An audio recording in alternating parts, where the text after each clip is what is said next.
بسم اللہ الرحمن الرحیم۔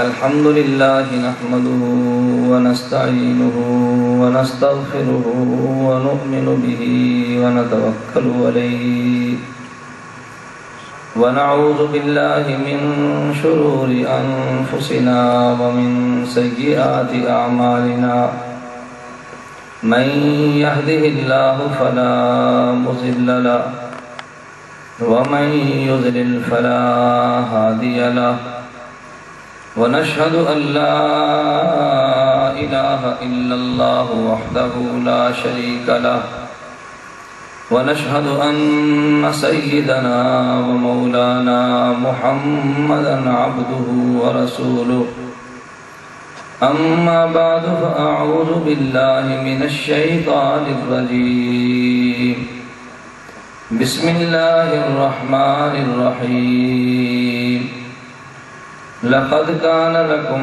في رسول الله أسوة حسنة لمن كان يرجو الله واليوم الآخر وذكر الله كثيرا عن علي رضي الله عنه قال قال رسول الله صلى الله عليه وسلم من أحيا سنة من سنتي أميتت بعدي فقد أحبني ومن أحبني كان معي وفي رواية كان معي في الجنة عن أبي هريرة رضي الله تعالى عنه قال قال رسول الله صلى الله عليه وسلم من تمسك بسنتي عند فساد أمتي فله أجر 100 شهيد عن العرباض بن سارية رضي الله عنه قال قال رسول الله صلى الله عليه وسلم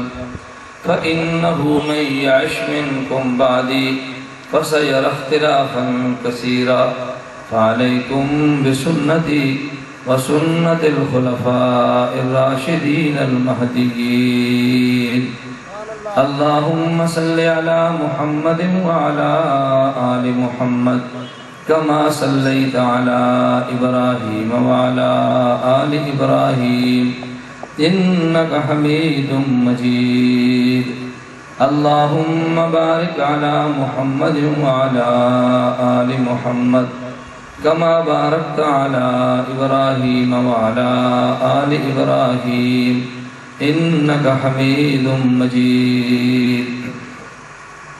میرے نہایت واجب احترام بزرگوں، اہل سنت والجماعت سے تعلق رکھنے والے غیور مسلمان نوجوان دوستوں اور بھائیوں، آپ حضرات نے اشتہارات کے ذریعے پڑھا۔ ہماری آج کی کانفرنس کا عنوان ہے اہل سنت کانفرنس۔ میں سنت کے حوالے سے آپ حضرات کے سامنے اپنی گزارشات عرض کروں گا، اس لیے کہ ہم خود کو اہل سنت والجماعت کہتے ہیں اور اہل سنت والجماعت کو ناجی فرقہ سمجھتے ہیں، اور اہل سنت والجماعت کے مسلک پر چلنے کو عین عبادت تصور کرتے ہیں۔ ہمارا حق بنتا ہے کہ ہم پہلے سنت کا معنی سمجھیں اور اس کے بعد سنت کی اہمیت سمجھیں، سنت پر عمل کرنے کے فضائل سمجھیں، تو پھر آپ خود محسوس فرمائیں گے کہ ہم نے اپنا نام اہل سنت والجماعت تجویز کیوں کیا۔ میں آپ حضرات کے سامنے گفتگو طویل تو نہ کروں گا، لیکن جتنی گفتگو کروں گا انشاءاللہ ثم انشاءاللہ وہ نہایت مدلل عرض کروں گا، اور اس کے بعد آپ حضرات سے گزارش کروں گا، آپ چاہیں تو ابھی اگر آپ کی جیب میں کاغذ ہو پینسل ہو تو آپ اس کو نوٹ فرما لیں۔ میری تقریر نوٹ کرنے کی حاجت نہیں، وہ تو کیسٹوں کے اندر محفوظ ہے، آپ کو مل جائے گی۔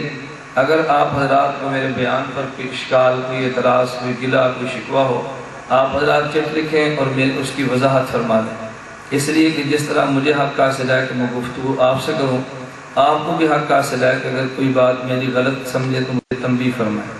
لیکن ایک گزارش میں آپ حضرات سے ضرور عرض کروں گا، ہمارے حضرات کی عادت ہے کہ جب چٹ اور پرچی لکھتے ہیں تو بڑے خوش ہوتے ہیں، جب چٹ اور پرچی کا جواب آتا ہے تو پھر چہرے پر ہلکی سی وہ گھٹن محسوس کرتے ہیں، یہ بات نامناسب ہے۔ میں انشاءاللہ گفتگو کروں گا کہ مسکراتے چہرے کے ساتھ آپ حضرات پرچی لکھ کر تنقید فرمائیں گے تو میں برداشت کروں گا خوش ہو کر، جب میری طرف سے جواب آئے تو آپ اس کو بھی سنیں خوش ہو کر، تو پھر سوال کرنے اور جواب دینے میں لذت محسوس ہوگی۔ یہ مناسب نہیں کہ آدمی چٹ تو لکھے خوش ہو کر اور آئے تو چہرے کی مسکراہٹیں ختم ہو جائیں، یہ ایک مرد کو یہ بات زیب نہیں دیتی۔ میں نے اس لیے گزارش کی ہے کہ آپ حضرات جتنی چٹیں لکھتے جائیں گے میں انشاءاللہ العزیز آپ حضرات کی چٹوں کا جواب دوں گا۔ ایسا نہیں ہوگا کہ آپ حضرات کی چٹ آئے اور میں اس کو ادھورا چھوڑوں انشاءاللہ، اور ایسا بھی نہیں ہوگا کہ آپ چٹیں لکھیں اور پیچھے اسٹیج پر چلی جائیں اور ان میں سے چٹیں ختم ہو جائیں، یہ چٹیں اڑا دی جائیں اور کوئی چٹیں اسٹیج پر نہ پہنچ سکے۔ میں اکثر احباب سے گزارش کیا کرتا ہوں کہ میری عادت یہ ہے کہ جو چٹ آئے سیدھی سامنے ہے میں آپ کے سامنے کھولوں گا اور کھول کر آپ کو جواب دوں گا۔ آپ کو پورا حق حاصل ہوگا کہ جس موضوع کا آپ چاہیں انتخاب کریں اور چٹ لکھیں، پھر مجھے پورا حق حاصل ہوگا کہ میں جس طرح چاہوں اس کا جواب دوں۔ بات ٹھیک ہے نا بھائی؟ میں نے اس لیے گزارش کی ہے کہ ہمارے بہت سارے احباب کہتے ہیں کہ جی مولانا نے بیان کیا اور چلے گئے، ہم ایک بات کہنا چاہتے تھے مگر ہمیں کسی نے کہنے کا موقع نہ دیا۔ آپ حضرات جو بات لکھیں گے میں دیانتداری کے ساتھ اسٹیج پر سنا دوں گا اور آپ کی بات انشاءاللہ سب حضرات سنیں گے اور اس کا جواب حضرات بھی سنیں گے اور آپ بھی سنیں گے۔ اس لیے جو باتیں آپ لکھیں گے انشاءاللہ جواب میں آپ کے سامنے عرض کروں گا۔ آپ اگر چٹھیں لکھیں گے تو جواب دیں گے، نئی چٹھیں لکھیں گے تو ہمیں کوئی مصیبت نہیں پڑی بلا وجہ، اگر چٹھیں لکھیں گے تو جواب دیں گے، نئی چٹھیں لکھیں گے تو ہمیں کوئی مصیبت نہیں پڑی بلا وجہ سوال کو اٹھا اٹھا کے جواب دیتے چلے جائیں۔ میں مختصر گفتگو اس لیے عرض کر رہا ہوں کہ رات کا کافی حصہ بیت چکا ہے، آپ حضرات نے بھی فجر کی نماز پڑھنی ہے اور میں نے بھی فجر کی نماز پڑھنی ہے۔ مجھے آپ کی تھکاوٹ کا احساس ہے اور آپ سے زیادہ اپنی تھکاوٹ کا احساس ہے۔ آپ حضرات صبح آرام فرمائیں گے، فجر کی نماز کے بعد میرا فجر کے بعد پھر مسلسل سفر شروع ہوگا، تو میں چاہتا ہوں کہ اپنی راحت کا بھی خیال کروں اور آپ کی راحت کا بھی خیال کروں۔ ہمارا چونکہ اصلاحی تعلق حضرت حکیم الامت تھانوی نور اللہ مرقدہ کے سلسلے کے ساتھ ہے اور حضرت کے ذوق آپ بخوبی جانتے ہیں، تو کچھ زیادہ نہ صحیح لیکن کچھ ہم حضرت کے نقش قدم پر چل کر رعایت کرنے کی کوشش کرتے ہیں۔ اللہ تعالی ہمیں اکابر کے نقش قدم پر چلنے کی توفیق عطا فرمائے۔ ہماری آج کی کانفرنس کا نام ہے اہل سنت کانفرنس۔ میں آپ کے سامنے پہلے یہ عرض کروں گا کہ سنت کہتے کسے ہیں، یہ آپ حضرات فرمائیں گے کہ بات کہنے کی حاجت ہے کہ سنت کسے کہتے ہیں۔ کون مسلمان نہیں جانتا کہ سنت کا معنی کیا ہے؟ اصل بات یہ ہے کہ کسی عام آدمی سے پوچھو گے کہ سنت کا معنی کیا تو وہ کہے گا ہر وہ کام جو اللہ کے پیغمبر نے فرمایا سنت ہے۔ حالانکہ سنت کا معنی یہ نہیں ہے اللہ کے پیغمبر صلی اللہ علیہ وسلم جو کام فرمائے وہ سنت بن جائے، ایسا ہرگز نہیں ہوتا۔ کسی عمل کی سنت بننے کے لیے 3 شرطیں ہیں، اگر وہ 3 شرطیں پائی جائیں تو اللہ کے پیغمبر کا عمل سنت بنتا ہے۔ اگر ان میں سے کوئی ایک شرط بھی نہ پائی جائے تو اللہ کے پیغمبر صلی اللہ علیہ وسلم کا عمل سنت نہیں بنتا۔ پہلی شرط یہ ہے اللہ کے پیغمبر نے ایک کام کیا ہو اور اس کام کو مسلسل فرمایا ہو۔ اگر نبی ایک کام فرمائیں اور بعد اس عمل کو چھوڑ دیں، ایسے عمل کو مسنون نہیں کہتے بلکہ ایسے عمل کو متروک کہتے ہیں۔ مثلا میں ایک عرض کرتا ہوں، مثال آپ کے سامنے، خاتم الانبیاء صلی اللہ علیہ وسلم مکہ سے مدینہ منورہ زادہ اللہ شرفہ تشریف لائے تو اللہ کے پیغمبر نے 16 یا 17 ماہ بیت المقدس طرف منہ کر کے نماز پڑھی۔ اب دنیا میں کوئی شخص آپ کو ایسا نہیں ملے گا جو یہ کہے کہ بیت المقدس کی طرف منہ کر کے نماز پڑھنا سنت ہے، حالانکہ اللہ کے پیغمبر نے ادا کی ہے لیکن سنت کہنے والا کوئی نہیں، اس لیے کہ خاتم الانبیاء نے اگرچہ نماز پڑھی مگر اس عمل کو نبی نے چھوڑ دیا۔ پہلے نماز بیت المقدس طرف منہ کر کے پڑھی، بعد میں حکم کو چھوڑا اور منہ مبارک کو بیت اللہ کی طرف کیا۔ اب بیت اللہ کی طرف منہ کر کے نماز پڑھنا مسنون عمل ہے اور بیت المقدس طرف منہ کر کے عمل کرنا، یہ نماز پڑھنا، یہ متروک عمل ہے۔ تو سنت بننے کے لیے پہلی شرط یہ ہے اللہ کے پیغمبر نے کام فرمایا ہو اور اس کام کو چھوڑا نہ ہو بلکہ نبی نے کام کو مسلسل کیا ہو۔ عمل مسنون بننے کے لیے دوسری شرط یہ ہے اللہ کے پیغمبر نے کام فرمایا ہو اور وہ کام نبی نے عادتاً کیا ہو، عذراً اور ضرورتاً نہ کیا ہو۔ خاتم الانبیاء کے کام 2 قسم کے ہیں، بعض اعمال اللہ کے پیغمبر نے فرمائے وہ نبی کا عذر اور نبی کی ضرورت تھی، اور بعض کام اللہ کے پیغمبر نے فرمائے ہمارے نبی کی مبارک عادت اور مستقل طریقہ تھا۔ میں اس کی مثال عرض کرتا ہوں، آپ بخاری شریف اٹھائیں، بخاری شریف میں آپ کو ملے گا کان یصلی فی نعلیہ صلی اللہ علیہ وسلم، اللہ کے پیغمبر نے جوتا پہن کے نماز پڑھی ہے۔ اب دنیا میں کسی عالم سے آپ پوچھیں، میں بلا تفریق مذہب کہتا ہوں، آپ اہل سنت والجماعت دیوبند کیا جائیں، آپ علماء بریلوی کے جائیں، آپ علماء اہل حدیث کے جائیں، آپ دنیا میں کسی مسئلہ کے عالم کے پاس جائیں اور ان سے جا کر پوچھیں کہ حضرت ہمیں نماز کی سنتیں بتائیں، تو کوئی بھی آپ کو یہ سنت نہیں بتائے گا کہ جوتا پہن کر نماز پڑھنا بھی سنت ہے۔ اللہ توفیق عطا فرمائے، اگر کوئی انسان تبلیغی جماعت میں جائے، وہ 3 دن لگائے، وہ 10 دن لگائے، 1 ماہ 40 دن یا 4 ماہ یا سال یا پوری زندگی وقف کر دے، آپ اس سے پوچھیں بھی نماز کی سنتیں کتنی ہیں؟ آج تک کبھی آپ نے نماز کی سنت کی فہرستوں میں یہ سنا ہے کہ جوتا پہن کر نماز پڑھنا بھی سنت ہے؟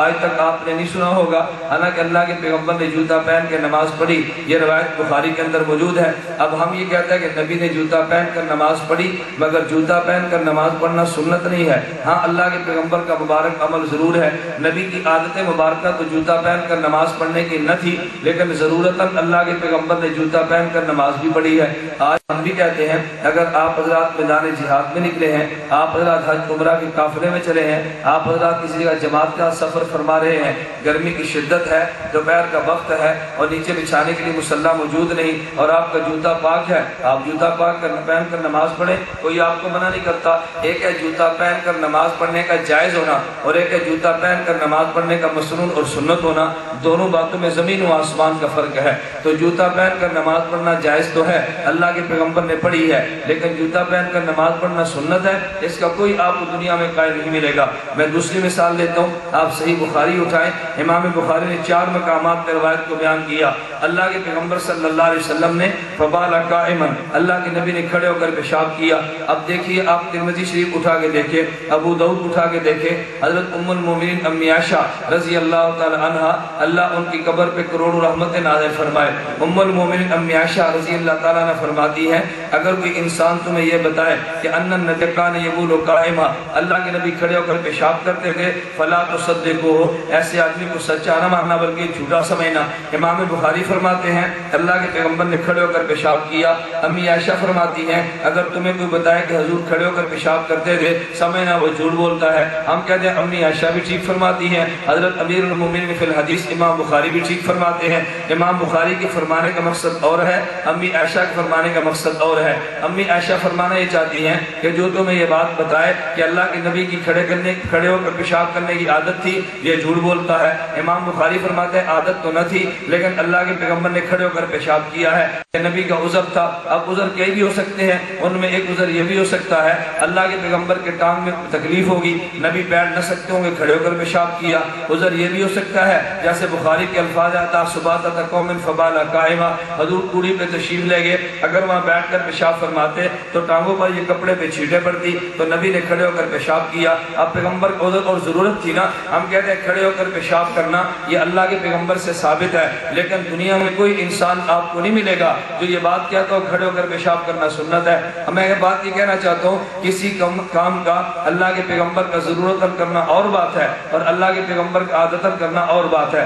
سنت وہ عمل بنے گا جو نبی نے عادتاً فرمایا ہو، اگر عذر اور ضرورتاً فرمایا ایسا عمل پیغمبر کا سنت نہیں بنا کرتا۔ میں ایک اور تیسری شرط یہ ہے اللہ کے پیغمبر نے کام فرمایا ہو لیکن امت کے لیے کیا ہو۔ اگر اللہ کے نبی نے کام کیا لیکن امت کے لیے نہیں کیا بلکہ وہ کام پیغمبر کے ساتھ خاص ہے، ایسا عمل بھی سنت نہیں بنتا۔ اس کی مثال ملاحظہ فرمائیں، آپ حضرات نے پڑھا ہوگا کہ اللہ کے پیغمبر صلی اللہ علیہ وسلم نے 11 نکاح کیے۔ جب حضور دنیا سے گئے تو پیغمبر کے حرم میں 9 بیویاں تھیں، 2 بیویوں کا انتقال ہو چکا تھا، تو نبی نے بیک وقت 9 ازواج مطہرات سے نکاح کیے۔ اب اگر کوئی آپ سے پوچھے بھئی کتنی بیویوں سے نکاح کرنا سنت ہے، تو کوئی آدمی بھی یہ بات نہیں کہتا کہ 9 عورتوں سے بیک وقت نکاح کرنا سنت ہے، حالانکہ پیغمبر نے 9 عورتوں سے بیک وقت نکاح کیا۔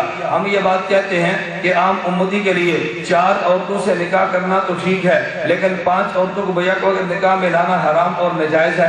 اگر کوئی آدمی آپ سے پوچھے کہ تم نے کلمہ پیغمبر کا پڑھا، اللہ پیغمبر کی سنت پہ عمل کرنے کا حکم دیتے ہیں، نبی نے 9 بیک وقت کیے، تم کیوں نہیں کرتے؟ ہم کہتے ہیں 9 بیویاں بیک وقت نکاح میں رکھنا یہ پیغمبر کے ساتھ خاص ہے، امت کے لیے جائز نہیں ہے۔ کام نبی نے کیا مگر سنت نہیں بنتا۔ میں ایک اور کبھی کبھی پیغمبر ایسا کام کرتے ہیں جو امت کے لیے ممکن بھی نہیں ہوتا۔ جائز خاص بھی نبی کے ساتھ ہوتا ہے اور امت کے لیے ممکن بھی نہیں ہوتا.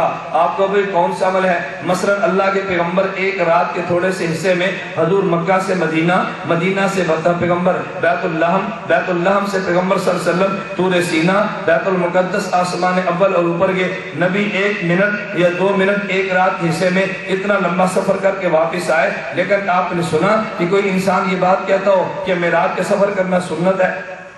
معراج کا سفر نبی نے کیا ہے مگر معراج کا سفر امت کے لیے سنت نہیں ہے. تو میں نے آپ کے سامنے بات عرض کی ہے، اللہ کرے یہ بات آپ کے ذہن میں پختہ ہو جائے اور بات یاد ہو جائے کہ اللہ کے پیغمبر کے کسی بھی عمل کے سنت بننے کے لیے 3 شرطیں ہیں. پہلی شرط یہ ہے کہ نبی نے کام مسلسل کیا ہو، کام کر کے چھوڑ نہ دیا ہو. نمبر 2، اللہ کے پیغمبر کے عمل کی سنت ہونے کے لیے دوسری شرط یہ ہے کہ نبی نے کام عادتاً فرمایا ہو، ضرورتاً عذراً نہ فرمایا ہو. تیسری شرط یہ ہے کہ وہ کام نبی کے ساتھ خاص نہ ہو بلکہ امت کے لیے کرنا جائز ہو. جب یہ 3 شرطیں پائی جائیں تو عمل مسنون بنتا ہے. اچھا، آپ حضرات کے ذہن میں ایک بات آئے گی کہ کام اللہ کے نبی نے کیا لیکن وہ کام مسنون نہیں بنتا، تو بنتا کیا ہے؟ میرے دوستو ذہن نشین فرما لیجیے، اللہ کے پیغمبر کے عمل 2 قسم کے ہیں. بعض عمل وہ ہیں جو عمل محمدی ہیں اور بعض عمل وہ جو عمل مسنون ہے. اگر نبی نے کام کیا اور چھوڑ دیا یہ عمل محمدی ہوگا، عمل مسنون نہیں ہوگا. اللہ کے پیغمبر نے کام فرمایا، عادت نہ تھی، ضرورت تھی، یہ عمل مسنون نہیں، عمل محمدی ہوگا.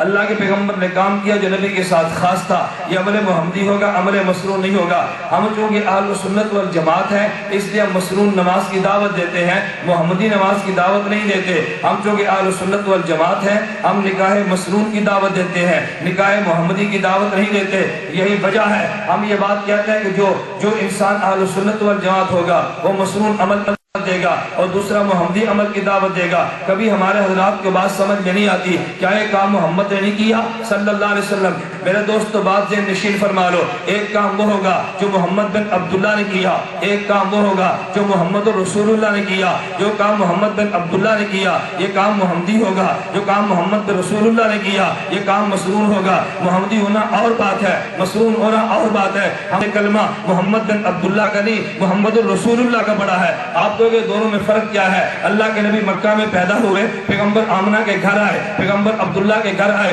نبی 40 سال تک مکہ کی سرزمین پہ زندہ رہے. یہ محمد بن عبداللہ تھے. 40 سال کے بعد حضور پہ جبریل آئے اور حضور نے اعلان کیا قولوا لا الہ الا اللہ تفلحوا. پیغمبر نے نبوت کا اعلان کیا. جب تک اعلان نبوت نہیں تھا وہ محمد بن عبداللہ تھا، جب اعلان نبوت ہوا وہ محمد الرسول اللہ ہوا. ہم نے کلمہ محمد بن عبداللہ کا نہیں محمد الرسول اللہ کا پڑھا ہے. جو کام محمد بن عبداللہ نے کیا وہ کام محمدی ہوگا، جو محمد الرسول اللہ نے کیا وہ کام مسنون ہوگا. ہم عمل مسنون کی دعوت دیتے ہیں، عمل محمدی کی دعوت نہیں دیتے. نعرہ تکبیر، سر بکف سر بلند، سر بکف سر بلند، اہل سنت والجماعت.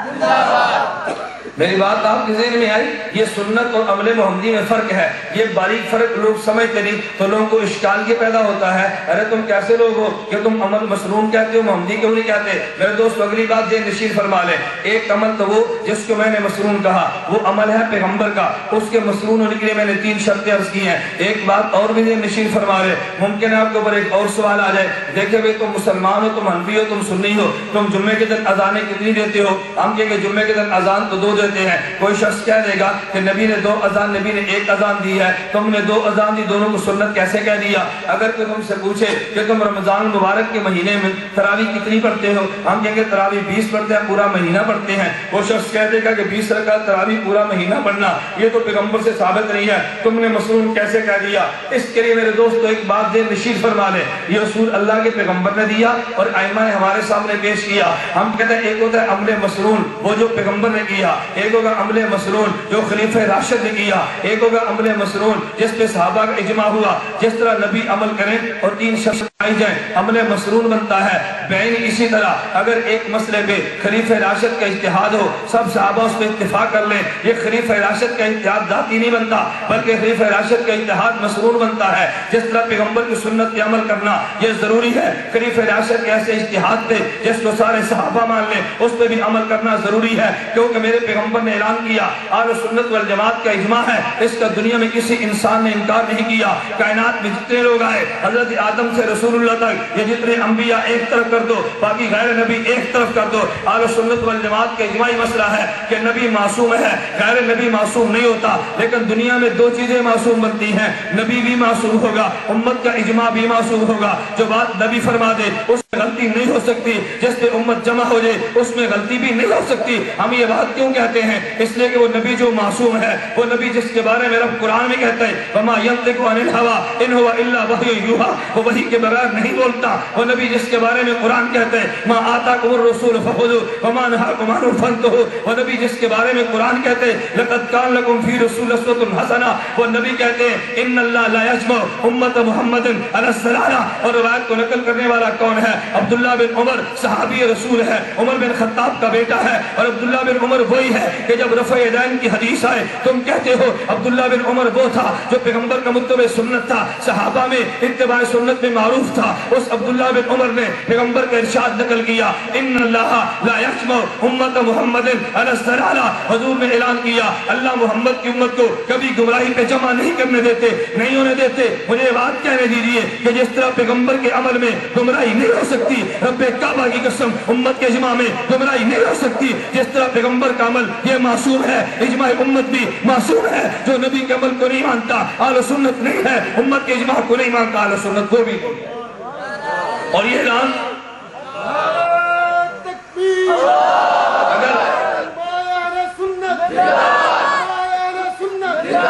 میرے دوست تو بات یہ نشین فرما لیجیے، میں دلائل دوں گا، آپ میرے دلائل کو توڑ دیں، تم چٹ لکھو میں جواب دوں گا، تم مناظرہ کرو میں چیلنج قبول کر لوں گا۔ میری عادت نہیں ہے گالی دینے کی، میری عادت نہیں ہے تمہارا نام لے کے برا بھلا کہنے کی، لیکن موقع بیان کرنے کا تو مجھے حق کہنا، میں اپنا موقع بیان کرتا ہوں، تم اپنا موقع بیان کرتے چلے جاؤ۔ میں نے عرض کی بات کو سمجھو، ایک ہے پیغمبر کا عمل، وہ کب بنے گا؟ جب تین شرطیں بڑھ جائیں۔ خلیفہ راشد کا اجتہاد، یہ مسرور کب بنے گا؟ خلیفہ راشد کا اجتہاد ہو اور صحابہ کو اس پہ اتفاق ہو۔ یہ بات میں نے کیوں کہی؟ ہم یہ آپ کے سامنے روایت کرتا ہوں، میں سمجھانے کے لیے بات کہتا ہوں۔ اللہ کے پیغمبر کے بارے میں روایت جاتا ہے، ارباز بن ساریہ رضی اللہ تعالیٰ عنہ فرماتے ہیں کہ خطبنا وعظنا رسول اللہ موعظۃ بلیغہ ذرفت منها العیون ووجلت منها القلوب، اللہ کے پیغمبر نے خطبہ دیا، صحابہ کی آنکھوں سے آنسو جاری ہو گئے، دل تڑپنے لگے۔ ایک شخص کھڑا ہوا کہتا ہے یا رسول اللہ اوصنا کان ھذی موعظۃ مودع اور مودع، اللہ کے پیغمبر ہمیں نصیحت فرما دیجیے۔ آپ کی گفتگو سے یوں محسوس ہوتا ہے آپ کا دنیا سے جانے کا وقت آ گیا۔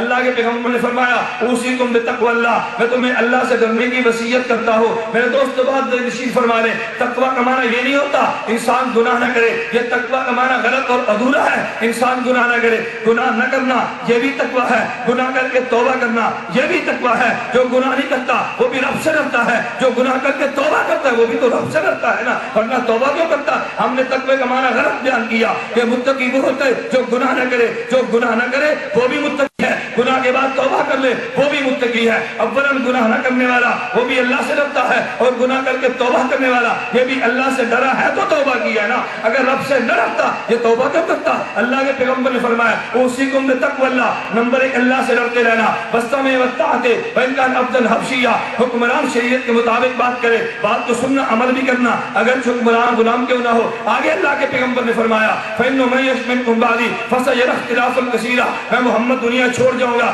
میرے بعد تم لوگ آئیں گے، میرے بعد تم اختلافات دیکھو گے، لیکن تم نے پریشان نہیں ہونا۔ فإنه من يعش منكم بعدي فسيرى اختلافا كثيرا، میں دنیا کو چھوڑ جاؤں گا، میرے بعد دینی مسائل میں تم اختلافات کو دیکھو گے۔ فعليكم بسنتي، میرے دین میں اختلاف کو دیکھ کے تم نے پریشان نہیں ہونا۔ فعليكم بسنتي، تم میری سنت پہ عمل کرنا، اگر دین میں اختلاف دیکھو تو میری سنت پہ عمل کرنا۔ نمبر دو وسنت الخلفاء الراشدین المہدیین، اگر کسی مسئلے پہ میری سنت تمہیں معلوم نہ ہو پھر خلیفہ راشد کی سنت پہ عمل کرنا۔ نبی نے اپنی سنت پہ عمل کرنے کو ضروری قرار دے دیا، خلیفہ راشد کی سنت پہ عمل کرنے کو ضروری قرار دے دیا۔ آگے سنیے اللہ کے پیغمبر نے کتنی عجیب بات کی ہے۔ میں علماء کے لیے بات کہتا ہوں، بات تو عوام بھی سمجھے گی لیکن علماء طلباء ذرا جلدی بات کو سمجھ آئیں گے۔ اللہ کے پیغمبر نے فرمایا فعلیکم بسنتی وسنت الخلفاء الراشدین تمسکوا بہا وعضوا علیہا۔ میرے طالب علم بھائیوں، آپ حضرات بتاؤ کیا یہ نحو قاعدہ نہیں ہے؟ اگر پیچھے چیزیں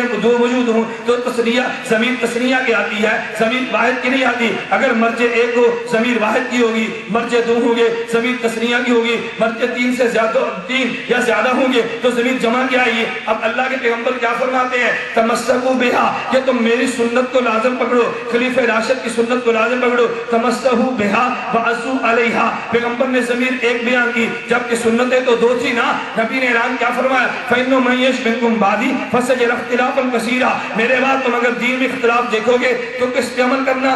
علیکم بسنتی، نبی کی سنت پہ اور خلیفہ راشد کی سنت پہ۔ تو سنتیں کتنی بنی؟ بولیے کتنی بنی؟ تو پھر تمسکوا بہا کہنا چاہیے، تمسکوا بہما فرمانا چاہیے۔ بھئی دو سنتیں بنی نا تو تمسکوا بہما فرمانا چاہیے تھا، نبی نے بہما نہیں فرمایا، تمسکوا بہا کہا، وعضوا علیہما نے وعضوا علیہا کا۔ یہ کیوں فرمایا؟ پیغمبر کے کلام میں نکتہ کیا ہے؟ میری بات یہ نشین فرما لو، نبی نے تمسکوا بہا نہیں بہا فرمایا، وعضوا علیہما نے ہا فرمایا۔ نبی نے بہما کی بجائے ہا کہہ کے امت کے سامنے پیش کر دیا۔ دیکھ رہے سنتیں دو ہوگی لیکن در حقیقت ایک ہوگی۔ اتباع سنت میں جیسے نبی کی سنت ضروری ہے، خلیفہ راشد کی سنت کا وہی مقام ہے۔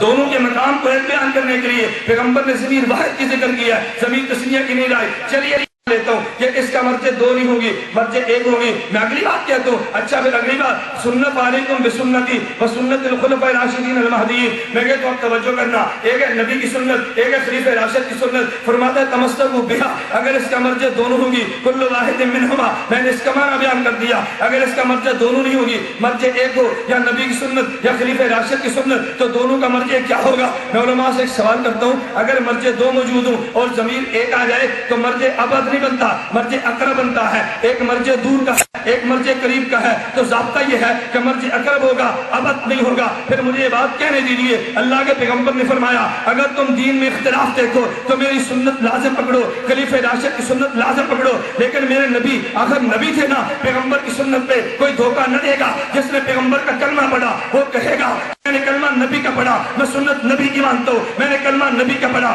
میں عمل نبی کا مانتا ہوں، میں نے کلمہ پیغمبر کا پڑھا، میں طریقے عمل پہ نبی کے طریقے پہ چلوں گا۔ اللہ کے پیغمبر نے فرمایا نہیں، جو طریقہ میرا ہوگا وہ بھی ٹھیک ہے، خلیفہ راشد کا ہوگا وہ بھی ٹھیک ہے۔ تو فرمایا نہیں، جو طریقہ میرا ہوگا وہ بھی ٹھیک ہے، خلیفہ راشد کا ہوگا وہ بھی ٹھیک ہے۔ نبی کے طریقے کے اختلاف نہیں تھا، نبی نے تاکید نہ فرمائی، خلیفہ راشد کے طریقے پہ اختلاف ہونا تھا۔ فرمایا تمسکوا بہا، خلیفہ راشد کی سنت کی باری ہے، تمسکوا بہا کا خلیفہ راشد کی باری ہے، وعضوا علیہا کا میں کہتا ہوں اپنی سنت کی باری ہے، صرف علیکم کہا، خلیفہ راشد کی باری ہے، تمسکوا بہا وعضوا علیہا۔ نبی کی سنت میں اختلاف نہیں تھا، پیغمبر نے ایک لفظ استعمال کیا، خلیفہ راشد کی سنت میں اختلاف ہو سکتا تھا، پیغمبر نے تاکید ایک نہیں کی بلکہ تین فرمائی۔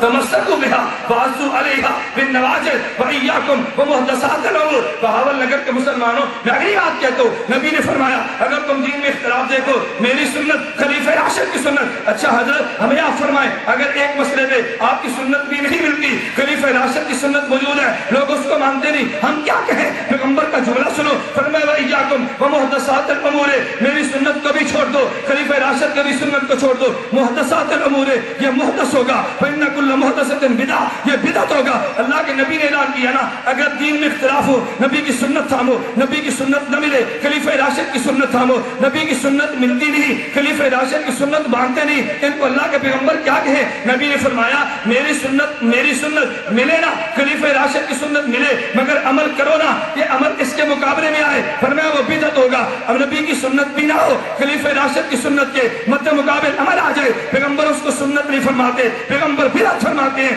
اس لیے فرمایا وإیاکم ومحدثات الامور، نبی اور خلیفہ راشد کی سنت کو چھوڑ کے مد مقابل آنے والا عمل وہ بدعت ہے۔ حضور نے فرمایا وإیاکم ومحدثات الامور فإن كل محدثۃ بدعہ، ہر محدث بدعت ہے۔ مجھے بات کہنے دیجیے کہ نبی کے سنت کو ماننا یہ بھی عمل ضروری ہے، خلیفہ راشد کے عمل کو ماننا یہ بھی ضروری ہے۔ خلیفہ راشد اور نبی کی سنت کو ماننے والا اہل سنت ہے، اور نبی اور خلیفہ راشد کی سنت کو چھوڑنے والا اہل سنت نہیں ہوتا، اہل بدعت ہوتا ہے۔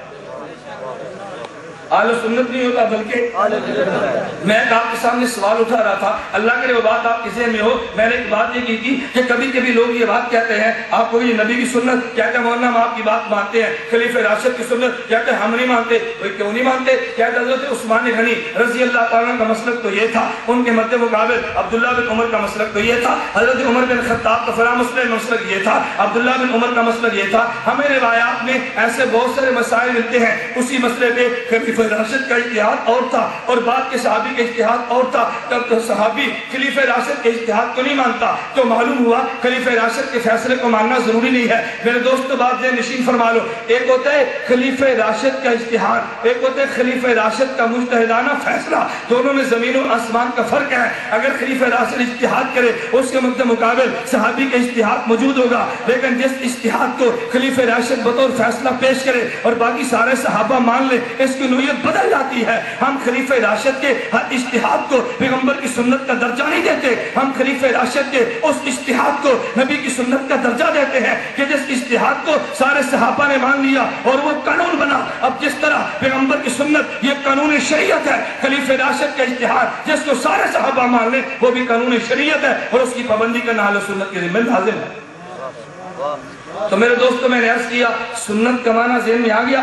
اگر نبی کا عمل ہو تو 3 شرطیں ہیں، اگر نبی کا عمل نہ ہو خلیفہ راشد کا عمل ہو تو 1 شرط ہے خلیفہ راشد اجتہاد کرے باقی صحابہ مان لیں. یہ تو ہے سنت. ہم کہتے ہیں کہ دعا کریں اللہ ہم سب کو سنت پر عمل کرنے کی توفیق عطا فرمائے. جو انسان سنت پہ عمل کرتا ہے اللہ کے پیغمبر نے فضائل ارشاد فرمایا، فرمایا من احیا سنتا من سنتی امیتت بعدی فقط احبنی، جو میری سنت پہ عمل کرے گا مدہ سنت کو زندہ کرے گا وہ گویا مجھ سے محبت کرتا ہے. اب اس کا مطلب کیا ہوا؟ مجھ سے محبت کرتا ہے. پوری دنیا نے راستہ الگ کر لیا، اس دیوان نے راستہ الگ کر دیا. یہ نبی کا عاشق تھا تو الگ ہوا نا. اس نے جو خاندان کو چھوڑا، اس نے جو قبیلے کو چھوڑا، اس نے جو برادری کو چھوڑا، اس نے جو سب کو چھوڑ دیا، یہ الگ تھلگ پیغمبر کے عشق میں مبتلا ہے، پیغمبر کی محبت میں اب پیغمبر کی سنت پہ عمل کرتا ہے. یہ دلیل محبت ہے نا. اس لیے حضور نے فرمایا من احیا سنتی من احیا سنتا من سنتی امیتت بعدی، جب سنت کو مٹا دیا جائے ایک دیوانہ اٹھے اور پیغمبر کی سنت پہ کھڑا ہو جائے. لوگ کہتے ہیں اس دور میں تم پگڑی باندھتے ہو، لوگ تو پگڑی باندھنا یہ عیب سمجھتے ہیں. اس دور میں پیغمبر کا لباس باندھتے ہو، اب تو لباس بدل گیا. اس دور میں تم بیٹھ کے نیچے کھانا کھاتے ہو، اب تو دور بدل گیا. اس دور میں تم نکاح مسجد میں کرتے ہو، اب تو دور بدل گیا. اس دور میں بستر اٹھا کے دین کی بات کرتے ہو، اب تو ماڈرن دور ہے، دور بدل گیا. اس دور میں تم پرانی باتیں کرتے ہو، اب تو دور بدل گیا. دور ایک طرف ہے، یہ دیوانہ ایک طرف ہے، امت ایک طرف ہے، یہ دیوانہ ایک طرف ہے. لوگ آئیں گے شلوار کہا، لوگ آئیں گے ان کی شلواریں ٹخنوں سے نیچی ہوگی، یہ دیوانہ اپنی شلوار اٹھا کے پھر رہا ہے. لوگ آئیں گے سب سے ننگے جانوروں کی طرح گھومیں گے، یہ پیغمبر کا امامہ باندھ کے پیغمبر کی سنت کو زندہ کر رہا ہے. لوگ تانے کسیں گے نا، لوگ برا کہیں گے، معاشرہ تجھے کیا کہے گا، لوگ تجھے کیا کہیں گے. اور یہ بزبان حال کیا لوگ سمجھیں مجھے محروم وقار و تمکین، لوگ سمجھیں مجھے محروم وقار و تمکین، مگر وہ نہ سمجھے میری بزم کے قابل نہ رہا. لوگ سمجھتے اچھا نہیں ہے لیکن محبت کی محبت میں یہ چلتا جا رہا ہے. فرمایا ایسے دور میں نبی کی میری سنت کو لوگ چھوڑ دیں اور یہ سنت کو زندہ کریں. فرمایا دلیل محبت ہے اور جو مجھ سے محبت کرے گا وہ وہی جائے گا جہاں میں محمد جاؤں گا. ومن احبنی کان معی فی الجنہ، اور میری سنت کو زندہ کرنے والا میرا محبوب ہے، میرا محب ہے، میرا دیوانہ ہے، میرا عاشق ہے. اور جب قیامت کے بعد جنت میں جاؤں گا میرا عاشق وہی جائے گا. اللہ کے پیغمبر نے دوسری حدیث بیان فرمائی، میں آخری بات ذکر کرتا ہوں. اللہ کے پیغمبر نے فرمایا رضی اللہ عنہ کے راوی ہیں، حضور کیا فرماتے ہیں یہ حدیث بھی سمجھو اور حدیث کا مطلب بھی سمجھو. ہم نے فضائل میں روایت کو بیان کیا لیکن بہت سے لوگ روایت کا معنی نہ سمجھے، کم عقلی کے بنیاد پہ معنی غلط کر دیا. اللہ کے پیغمبر نے فرمایا من تمسک بسنتی عند فساد امتی فلو اجر میات شہید، کہ جس آدمی نے میری ایک سنت کو زندہ کیا، صرف زندہ نہیں کیا تمسک پہ سنت کیا، یعنی سنت کو اس نے پکڑ لیا، سنت کو تھاما، جرأت کے ساتھ سنت پہ عمل کیا، لوگوں کے تانے برداشت کیے، پیغمبر کی سنت کو زندہ کیا. فرمایا جو میری سنت کو زندہ کرے گا اللہ اس کو 100 شہید کا اجر دیں گے، اللہ اس کو 100 شہید کا ثواب دیں گے. اس سے بعض لوگوں کو غلط فہمی ہوئی اور بعض لوگوں نے کہا ارے ہمیں کیا ضرورت ہے میدان میں لڑتے ہوئے جام شہادت نوش کرنے کی، جب یہاں رہ کے نبی کی ایک سنت کو زندہ کرنے سے 100 شہید کا ثواب ملتا ہے تو پھر میدان میں جا کے جان دے کے شہید ہونے کی کیا ضرورت ہے. نہیں میرے دوستو، بہاول نگر کے مسلمانوں یہ بات ذہن نشین فرما لو. ایک ہوتا ہے سنت کا اجر، ایک ہوتا ہے سنت کا مقام، ایک ہوتا ہے شہادت کا اجر اور ایک ہے شہادت کا مقام. عربی زبان میں اجر کمانا اجرت ہے، اجر کمانا مزدوری ہے، اجر کمانا بدلہ ہے، اجر کمانا ثواب ہے۔ ایک ہوتا ہے مزدوری، ایک ہوتی ہے اجرت، اور ایک ہوتا ہے مقام اور مرتبہ، دونوں میں زمین و آسمان کا فرق ہے۔ مجھے ایک بات کہنے دیجیے، آپ کے ملک پاکستان کا صدر ہے، اگر پوچھا جائے صدر مملکت کی تنخواہ کتنی ہے، لوگ کہیں گے 85,000، لاکھ، 1.5 لاکھ، 2 لاکھ، تنخواہ کتنی ہے؟ وہ بہت تھوڑی ہوگی۔ اسی تنخواہ کو اجرت کہیں گے، اسی تنخواہ کو اجر کہیں گے نا، یہ ہمارے صدر کی تنخواہ ہوگی۔ تم سے پوچھو بھئی تمہارے پنجاب کے گورنر کی تنخواہ کتنی ہے، اجر اجرت کتنی ہے؟ یہ تو بہت تھوڑی سی ہے۔ ایک ہوتی ہے اجر اور ایک ہوتی ہے مقام۔ اجرت اور مقام میں زمین و آسمان کا فرق ہے۔ مقام کسے کہتے ہیں؟ جس کو اپنی زبان میں پروٹوکول کہتے ہیں۔ ایک ہوگا گورنر کا تنخواہ، ایک ہوگا گورنر کا پروٹوکول۔ گورنر کی تنخواہ تو ایک گورنر کی تنخواہ، یہ تو فیکٹری کا جی ایم بھی لے گا گورنر کی تنخواہ سے زیادہ، تو ممکن ہے کیپٹن بھی لیتا ہو گورنر کی تنخواہ سے زیادہ، مہینے میں ہنر بند بھی کما لیتا ہوگا۔ ایک ہے تنخواہ کیا پروٹوکول، گورنر کی تنخواہ تو تھوڑی ہوتی ہے، پروٹوکول زیادہ ہوتا ہے۔ صدر مملکت کا، پاکستانی حکومت کے صدر کی تنخواہ تھوڑی ہوتی ہے، پروٹوکول زیادہ ہوتی ہیں، اختیارات بہت زیادہ ہوتے ہیں۔ اس کی تنخواہ تو ایک جی ایم سے کم ہوگی، لیکن وہ چاہے گا ایک اختیار سے، ایک قلم سے ہزاروں جی ایم کی ملازمتیں ختم کر دے، پورے ملک کے قانون کو بدل دے، پورے ملک کے نظام کو بدل دے۔ پروٹوکول اور بات ہے، تنخواہ اور بات ہے۔ اللہ کے پیغمبر نے فرمایا جو مردہ سنت کو زندہ کرے گا، جو مشکل حالات میں میری سنت کو لازم پکڑے گا، اللہ اس کو 100 شہید کا اجر دے گا۔ 100 شہید کا مقام نہیں دے گا، 100 شہید کا اجر اور ثواب دے گا۔ اجر اور بات ہے، مقام اور بات ہے۔ 100 شہید کا ثواب تو ملے گا، لیکن ایک بھی شہید کا مقام نہیں ملے گا۔ شہید کا اجر اور بات ہے۔ جب مقام کی باری آئی، اٹھاؤ روایات کو، اللہ کے پیغمبر نے فرمایا قیامت کا دن ہوگا، اس امت کا شہید آئے گا، ابراہیم خلیل اللہ کھڑے ہوں گے، فرشتہ کہے گا ابراہیم خلیل اللہ مانا تم نبی ہو لیکن راہ چھوڑ دو، امت محمدیہ کا شہید آ رہا ہے۔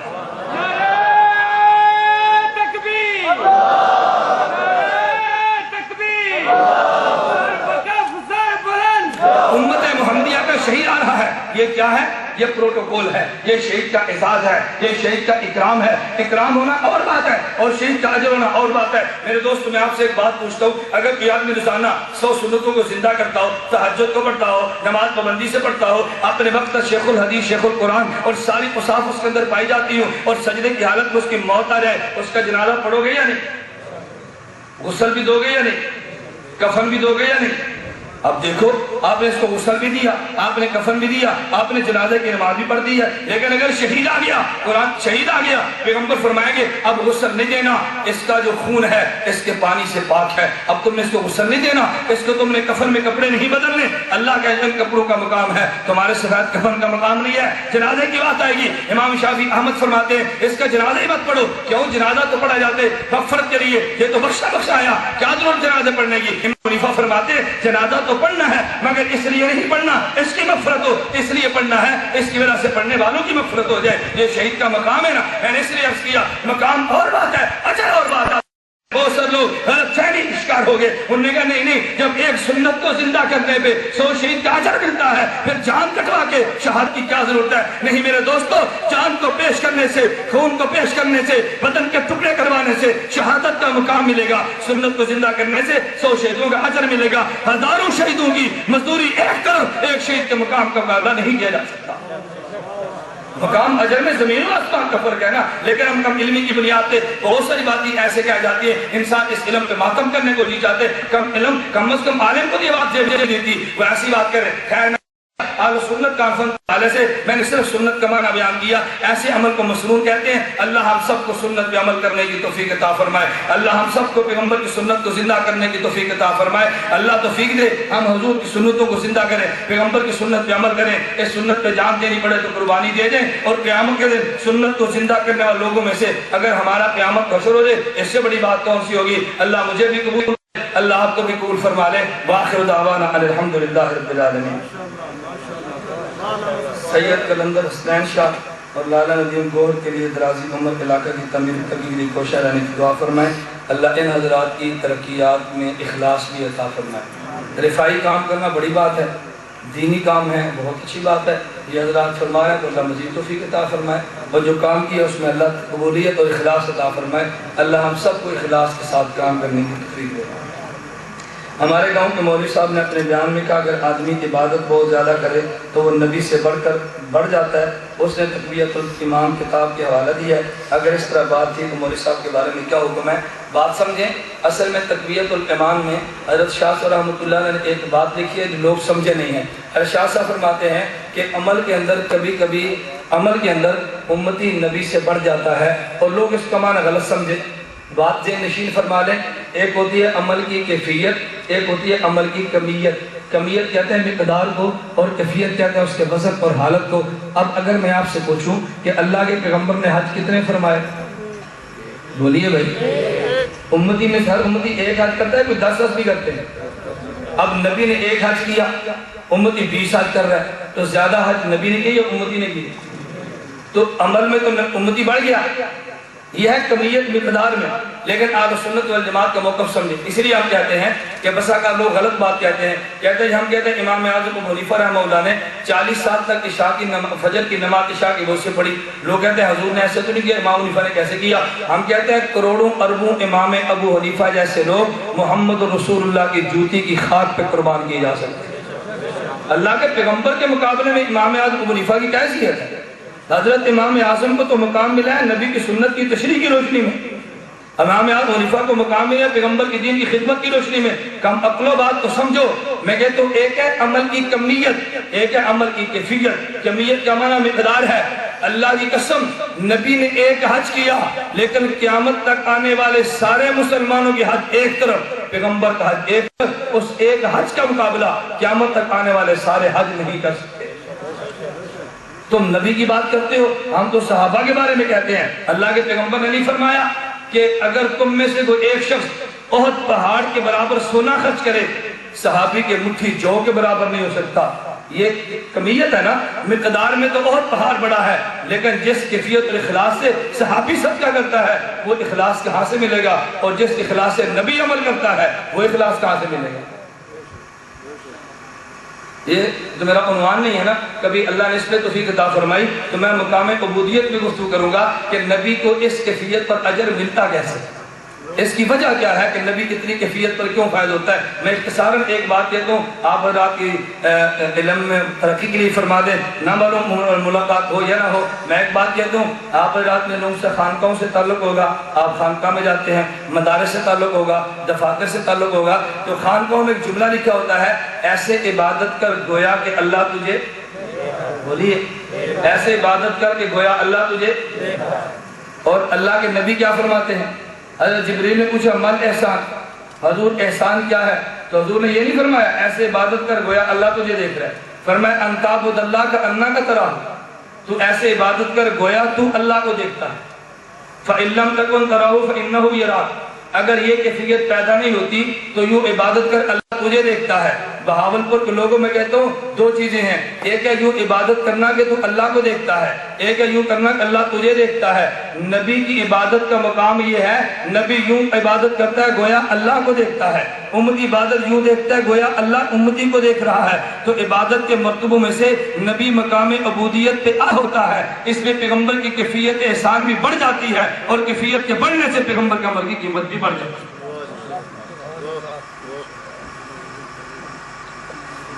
اب ان باتوں پر تھوڑی سی تفصیل چاہیے نا, کبھی کبھی علمی بات جلدی سمجھ میں نہیں آتی. آپ حضرات نے کہا اچھا غیر مقلد یہ سوال اٹھاتے ہیں اگر تم اپنے آپ کو حنفی کیوں کہتے ہو, صدیقی یا محمدی کیوں نہیں کہتے؟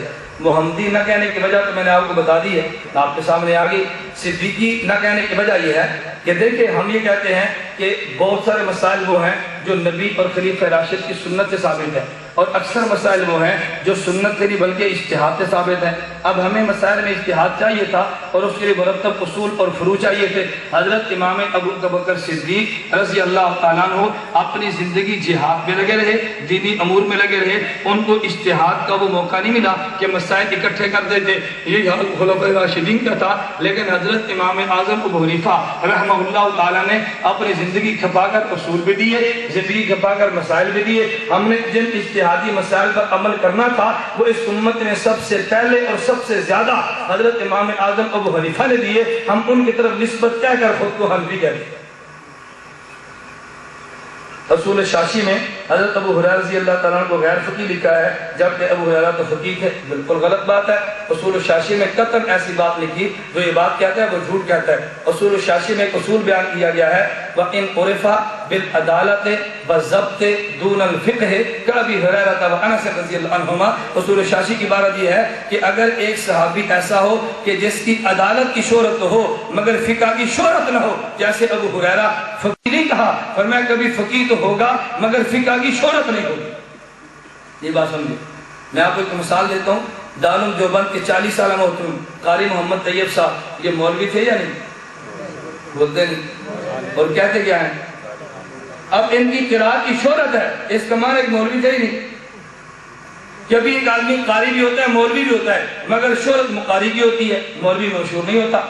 بات سمجھے۔ اسی طرح ایک آدمی جب وہ حافظ بھی ہوگا اور اس کے ساتھ ساتھ حافظ قرآن بھی ہوگا، حافظ حدیث بھی ہوگا، لیکن شہرت اس کی حدیث کی افس کی ہوگی، لوگ کہتے ہیں حافظ الحدیث ہے۔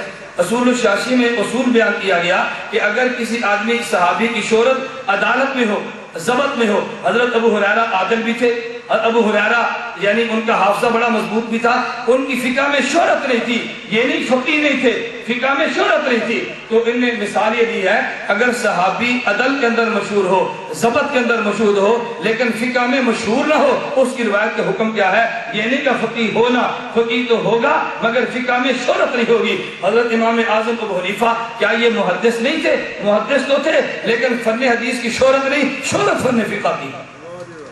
اسی طرح ان کی شہرت فقہ میں نہیں تھی، لیکن فقی تو تھے، بالکل نہیں لکھا وہ فقی نہیں تھے۔ اہل حدیث ہمارے بھائیوں سے کہتے ہیں رفع دین والی حدیث کے دلائل کمزور ہیں، کوئی صحیح حدیث پیش کریں، آپ اس کو 2 حدیثیں بیان فرما دیں۔ دیکھیں بالکل غلط بات ہے، آپ رات ایک میرا سوال ذہن نشین فرما دیں، اور جب بھی کوئی ہمارا اہل حدیث دوست وہ سوال کا جواب دے دے تو آپ اس کی پرچی مجھے عنایت فرما دیں اور لکھ کر بھیج دیں۔ اصل بات یہ ہے کہ ہم رفع دین شروع میں کرتے ہیں اور باقی پوری نماز میں رفع دین۔ اب میں ایسی حدیث پیش کروں گا کہ جس میں شروع کا رفع دین موجود ہو اور باقی پوری نماز کا رفع دین موجود نہ ہو۔ اہل حدیث حضرات شروع میں رفع دین کرتے ہیں، رکوع میں جائیں تو رفع دین کرتے ہیں، رکوع سے اٹھے تو پھر رفع دین کرتے ہیں، جب کسی کا اٹھے تو پھر رفع دین کرتے ہیں، اور باقی نماز میں رفع دین بولیے، باقی نماز میں رفع دین۔ اب ہم ایک مقام پہ کرتے ہیں اور باقی کسی مقام پہ، اور غیر مقلدین یہ ان 10 مقام پہ 4 رکعت والی میں کرتے ہیں اور باقی کسی مقام پہ نہیں کرتے۔ ہم یہ کہتے ہیں ہمارے ذمہ ایسی حدیث ہے کہ جس میں شروع کے کرنے کا ذکر ہو اور باقی مقامات پہ نہ کرنے کا ذکر ہو۔ تمہارے ذمہ ایسی حدیث ہے کہ جن مقامات پہ تم کرتے ہو وہاں کرنے کا ذکر ہو، اور جن مقامات پہ تم نہیں کرتے وہاں نہ کرنے کا ذکر ہو۔ تم صحیح حدیث پڑھتے ہو، میں کہتا ہوں ذخیرہ احادیث میں سے تم کوئی ایک ایسی حدیث پیش کر دو جو صحیح نہ ہو، ضعیف ہو، لیکن اس میں تمہارا پورا عمل ہو، جہاں پہ تم کرتے ہو وہاں کرنے کا ذکر ہو، جہاں تم نہیں کرتے وہاں نہ کرنے کا ذکر ہو۔ صحیح کو چھوڑو، ایک ضعیف حدیث پیش۔ کتنی حدیثیں بولیے؟ کتنی؟ میں صحیح مانگ رہا ہوں، پیش کرتے ہیں۔ بولیے کتنی؟ میں صحیح مانگ رہا ہوں، پیش کرتے ہیں، لیکن پیش اپنے پورے عمل پہ کریں۔ ہم اپنے پورے عمل پہ، تم اپنے پورے عمل پہ۔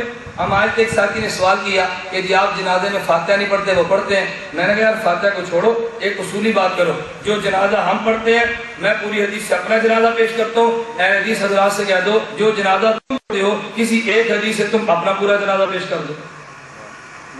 جس ترتیب سے تم پڑھتے ہو ایک حدیث پیش کر دو، اس کی پوری ترتیب اس حدیث کے اندر موجود ہو۔ میں اپنا جنازہ، اپنا جو ہم پڑھتے ہیں ایک حدیث اس میں پورا جنازہ موجود ہوگا، تم اپنی پیش کر دو، میں اپنی پیش کر دوں گا، تو بات حل ہو جائے گی۔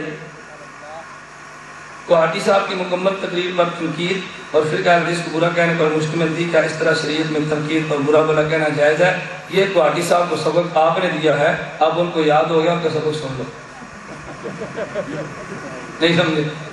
یہ تنقید والا سبق کیسے نے پڑھایا؟ ہم نے تو نہیں پڑھایا۔ کوہاٹی صاحب اسی پاکستان میں، اسی پنجاب میں جو ہمیں گالیاں دیتے تھے، میں نے اپنے کانوں سے سنی، حضرت سے پوچھو سامنے بیٹھے۔ میں نے آج تک کوئی تمہیں عجیب بات یہ ہے کہ مولانا کوہاٹی صاحب نے پورے ملک میں جلسے کی، ہمیں برا بھی کہا، ہم نے کسی ایجنسی کو شکایت نہیں لگائی، کوئی پورے ملک میں پولیس کو نہیں کہا۔ ہم نے کہا چلو ان کا کہنا حق ہے، وہی کہتے رہے، ہمیں کیا ضرورت ہے۔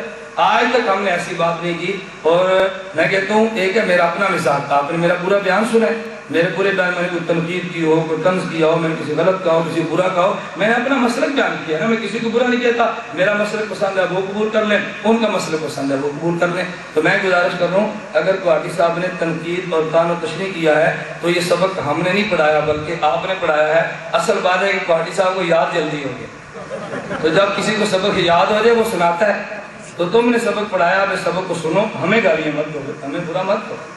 پورے ملک میں کسی ایک جگہ پر میں نے آج تک غیر مقلدین حضرات سے نہیں کہا کہ تم ہمیں برا کیوں کہتے ہو، جو ہمیں آپ برا کہتے ہو اگر آپ مخلص ہیں اللہ کیا تمہیں ثواب ملے گا۔ میں جانت کے ساتھ کہتا ہوں اگر تم ہمیں برا کہتے ہو تو مخلص ہو، اللہ تمہیں قیامت کو اجر دے گا، اور اگر تم ہمیں برا کہتے ہو تو مخلص نہیں ہو، اللہ پھر بھی تمہیں معاف فرمائے۔ میں نہیں کہتا تمہارا معاوضہ، اگر قیامت کے دن تمہارا معاوضہ ہو جائے ہمیں کیا ملے گا؟ ہم تو چاہتے ہیں اللہ قیامت کے دن کسی کا معاوضہ نہ فرمائے، اللہ ہر آدمی کو معذور بنا دے، اللہ ہر آدمی کو ہدایت عطا فرما دے، اللہ ہر کفر کو ہدایت دے، ہر گمراہی کو ہدایت دے، ہر شخص کو پیغمبر کی سنت پر چلنے کی توفیق عطا فرما دے۔ ہمیں تو کسی سے کوئی تکلیف نہیں ہے، ہمیں تو کوئی گلے والی بات نہیں ہے۔ میں نے اس لیے آپ سے گزارش کیا ہے بھئی آج تک ہم نے سنی ہے ایک دو مرتبہ تو کی بات آہستہ آہستہ ان کا سبق آہستہ آہستہ آپ بولے گا نا، یکدم تو نہیں ہو سکتا، اب تھوڑی دیر لگے گی نا اس مزاج کو بدلتے ہوئے جو مزاج آپ نے دیا ہے، تو اپنے دیے مزاج آپ برداشت کرو، یا پہلے تمہیں ٹوکنا چاہیے تھا۔ عجیب بات ہے جب مولانا کوٹھی صاحب نے ہمیں برا بھلا کہا اس وقت تم نے مولانا کو کیوں نہیں ٹوکا؟ اگر تم اس وقت روک دیتے تو آج یہ نوبت نہ آتی ہے۔ بات ٹھیک ہے غلط؟ اور عجیب بات ہے کہ مولانا گھاٹی صاحب سامنے موجود ہیں، مولانا اس کا جو مولانا کے انٹرویو ہے غیر مقلد سینفی ہونے کا، اب میں لا نہیں سکا، مولانا عبداللطیف صاحب کیا پہنچ جائے گا، آپ اس کو انٹرویو کو سننے سر آپ کے سامنے ہے۔ یہ عجیب بات یہ ہے کہ مولانا گھاٹی صاحب سے ہماری گفتگو ہوئی، مولانا چیلنج دے رہے تھے، آپ سن رہے تھے، ہمیں دیا تو میں مولانا کے مسجد میں چلا گیا، پوچھ لو غیر مقلدین کی مسجد تھی، میں قطر نہیں لڑا، ہمارے ایک جگہ پہ جبوانا جلسہ تھا، عشاء کے بعد مولانا کے بیان تھا، فجر کے بعد میرا تھا، مجھے نہیں معلوم تھا کہ آج مولانا کے بیان ہے، میں اپنے بیان کے لیے اتفاق کر گیا، مولانا بیان فرما رہے تھے، چیلنج بھی دے رہے تھے، مجھے علماء نے کہا بھی مولانا کا بیان سنیں اور فجر کی نماز کے بعد مولانا کے چیلنج کا جواب دینا ہے۔ میں نے کہا بھی صبح کو تو مولانا چلے جائے گی، میں جواب کس کو دوں گا؟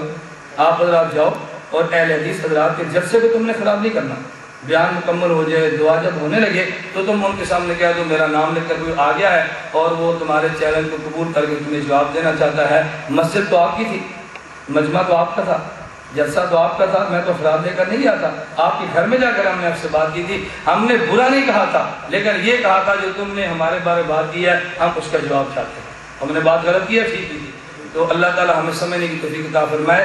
میں آپ سے گزارش کروں گا کہ ہمارے ملکی حالات وہ فرقہ واریت اور لڑائی کے متحمل نہیں ہیں، یہ سچی بات میں کہتا ہوں، پاکستان کی بات نہیں، میں عالمی حالات کے تناظر میں کہتا ہوں، ہم لڑتے اور جھگڑتے یہ اچھے نہیں رہتے، ہمیں یہ باتیں زیب نہیں دیتی، ہمیں یہ باتیں نہیں زیب دیتی۔ علمی اختلاف ہر آدمی کا حق ہے، وہ سیاسی جماعتیں بھی آپس میں کرتی ہیں، مسلکی معاملات میں بھی آپس ہوتا ہے، حکومت کی اجلاس ہوتا ہے وہاں بھی اختلاف رائے ہوتا ہے، اختلاف رائے ہر کسی کا حق ہے، لیکن اختلاف رائے ایسے کرو جیسے اختلاف کرنا چاہیے۔ انسانیت کے دائرے میں رہ کر اختلاف رائے کیا جائے تو میں نہیں سمجھتا کہ دنیا میں کسی آدمی کو کوئی اعتراض کا موقع ملے، غلط رد اختیار کرے تو یہ نامناسب ہوگا۔ اللہ ہم سب کو ایک دوسرے کی رائے کا احترام کرتے ہوئے بات کہنے کی توفیق عطا فرمائے۔ میں اس لیے آپ سے گزارش کر رہا ہوں کہ اپنے بارے میں تو میں کہہ سکتا ہوں اور مولانا کے بارے میں جو وضاحت کری تو میں نے کر دی ہے، اللہ ہم سب کو سنت پر چلنے کی توفیق عطا فرمائے، اللہ ہم سب کا خاتمہ بالایمان خاتمہ بالخیر فرما دے۔ باخر دعوانا الحمدللہ رب العالمین والصلاة والسلام علی رسولہ وعلی آلہ وصحابہ اجمعین وعلی آلہ وصحابہ اجمعین۔ اے اللہ ہم سب کی عبادات قبول فرما، اللہ ہمارے گناہوں کو معاف فرما، اللہ ہماری خطاؤں سے درگزر فرما۔ اے اللہ اگر ہمارے بیان میں کوئی غلطی ہو جائے جس کو ہم محسوس نہ کریں تو اپنے فضل و کرم سے معاف فرما دے۔ اے اللہ ہماری غلطیوں پر مواخذہ نہ فرما، ہمیں راہ حق پر چلنے کی توفیق عطا فرما۔ اے اللہ جتنے بیمار ہیں سب کو شفا عطا فرما، اے اللہ بیماروں کو شفا عطا فرما، اللہ بیماروں کو شفا عطا فرما، اے اللہ مقروضوں کے قرض ادا فرما دے، اے اللہ جائز حاجات کو پورا فرما، اے اللہ ہماری مشکلات کو دور فرما، عافیت کے ساتھ دین کا کام کرنے کی توفیق عطا فرما۔ اے اللہ ہمارے ملک کو اندرونی اور بیرونی خطرات سے محفوظ فرما، اندرونی اور بیرونی شرور سے محفوظ فرما، دشمن کی نظر بد سے محفوظ فرما۔